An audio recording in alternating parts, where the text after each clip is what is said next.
I am selecting negative sentence. Negative sentence को हिंदी में कहते हैं नकारात्मक वाक्य। क्या कहते हैं? नकारात्मक वाक्य। नकारात्मक वे वाक्य होते हैं जिनमें नहीं शब्द आता हो है। इसकी पहचान होती है, आपकी डेफिनेशन होती है, जिन हिंदी वाक्यों में नहीं शब्द आता है तो ऐसे वाक्यों को नेगेटिव सेंटेंस कहते हैं। हिंदी वाक्यों में जैसे राम बाजार जाता है, सीधा खाना खाती है, इनमें नहीं आया है। नहीं कैसे? जैसे राम बाजार नहीं जाता है, रोहन खाना नहीं खाता है, वे कानपुर में नहीं रहते हैं, मैं अपना पाठ याद नहीं करता हूँ, मैं किसी से लड़ाई नहीं करता हूँ। कहने का मतलब है कोई भी वाक्य हो उसमें नहीं शब्द आए। क्या शब्द है? नहीं। तो ऐसे वाक्यों को क्या कहते हैं? नेगेटिव सेंटेंस कहते हैं। इसका नियम होता है, रूल होता है। रूल क्या होता है आपका कि इन वाक्यों को बनाते समय जो नेगेटिव सेंटेंस होते हैं, जब इनको इंग्लिश में बनाएंगे, किसमें बनाएंगे? इंग्लिश में। तो इन वाक्यों को बनाते समय नहीं के लिए नॉट तथा कभी नहीं के लिए नेवर का प्रयोग करते हैं। यानी नहीं शब्द होगा उसके लिए नेट लगाएंगे, नॉट लगाएंगे, और कभी नहीं शब्द दिया होगा उसके लिए नेवर लगाएंगे। क्या लगाएंगे? नेवर। लेकिन कभी नहीं शब्दों में सेंटेंस में आता नहीं है, कभी नहीं आया। ये वाले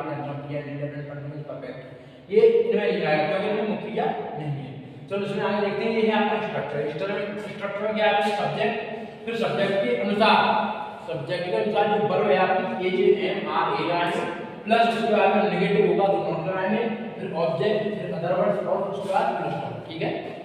अब इसमें देखो, इसमें सेंटेंस दिया है राधिका आज बीमार नहीं है, ये हमारा एग्जांपल है। तो सब्जेक्ट क्या है इसमें? हमारा राधिका। राधिका क्या है? Subject.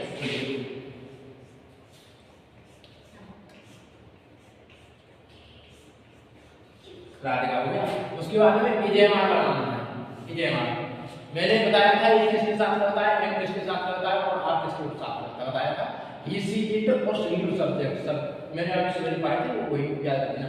He comma C comma it तथा सिंगुलर सब्जेक्ट होगा तो क्या लगेगा? इज लगेगा। तो ये राधिका क्या है? Singular subject. क्या है? Singular subject. उसके साथ इज लगाएंगे। अब बात करते हैं यू बी दे और प्लूरल सब्जेक्ट। प्लूरल सब्जेक्ट क्या होता है? चलिए आपको रोहन और सुवन, श्रीराम, राधिका, इस तरह से दो सब्जेक्ट, दो कर्ता एक साथ दिए हो तो वो क्या है? Plural subject. और एम मैंने बताया था कर्ता आई के साथ एम का प्रयोग करते हैं, यानी सब्जेक्ट आई के साथ एम का प्रयोग करते हैं। अभी राधिका क्या है? सिंगुलर सब्जेक्ट है, इसके साथ क्या लगाएंगे हम? एज का प्रयोग करेंगे, इसका एज का एज लगाएंगे। उसके बाद से मेरा इसमें नॉट, यानी इजेमार तीनों में से ये हो गया। उसके बाद मेरा इसमें नॉट, क्या दे रहा? नॉट। अभी देखो बाकी नहीं दिखाई दे रहा आपको, ये रहा। तो इसके लिए क्या लगाएंगे हम? नॉट लगाएंगे। तो नॉट लगाएंगे, नॉट हो गया नॉट। फिर उसके बाद में क्या दे रहा है? Sentence object. ठीक है। ऑब्जेक्ट क्या है? बीमार। बीमार को इंग्लिश में क्या कहते हैं? सिक। नॉट सिक, सिक। उसके बाद में क्या है? उसके बाद में ऑब्जेक्ट के बाद है अदर वर्ड। क्या है? Other word. अदर वर्ड को हिंदी में क्या कहते हैं? अन्य शब्द। अदर वर्ड इसमें क्या है? आज। क्या है? तो आज को इंग्लिश में कहते हैं टुडे। उसके बाद में समझ में आ गया? प्रैक्टिकल